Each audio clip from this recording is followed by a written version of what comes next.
మన కాంప్లెక్స్ గతం నుంచి చూసుకుంటే కాంప్లెక్స్ అలాట్మెంట్ షటర్లు ఇచ్చారు. ఫస్ట్ 31 షటర్లకు డ్రా తీసారు. ఎవరికి చెప్పి తీసిండు? ఎవరికి తెలుసు షటర్లకు? మీరు 40 మంది కూర్చుంటే 40 పేర్లు వేసి 31 తీసుకుంటే దాంట్లో సమయం మెంబర్లో 35 తీసుకుంటారు. ఏమిటిది అది? సమయం సేవ చేయడానికి కూర్చున్నారా? మీరు మొత్తం మీ జేబులు నింపునికే కూర్చున్నారా?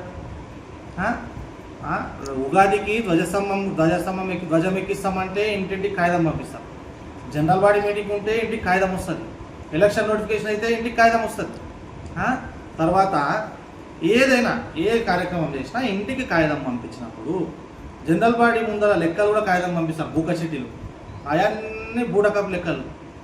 అయితే ఇట్లే మనకు 15 తారీఖు డ్రా ఉన్నది. ఈ డేట్ వరకు మీరు 2 లక్షల రూపాయలు కట్టాలి. కట్టిన వాళ్ళకు డ్రా తీస్తాము. పలానా రోజు డ్రా తీసి డ్రా వెళ్ళిన వాళ్ళకు మిగతా పైసలకి టైంకు కట్టాలి అన్నట్లుంటే దాదాపు 1060 ఓట్లున్న మన సమాజంలో 40 వస్తాయి అప్లికేషన్లు. ఎందుకు వస్తాయి? లోపల మీరు చేసుకున్నారు.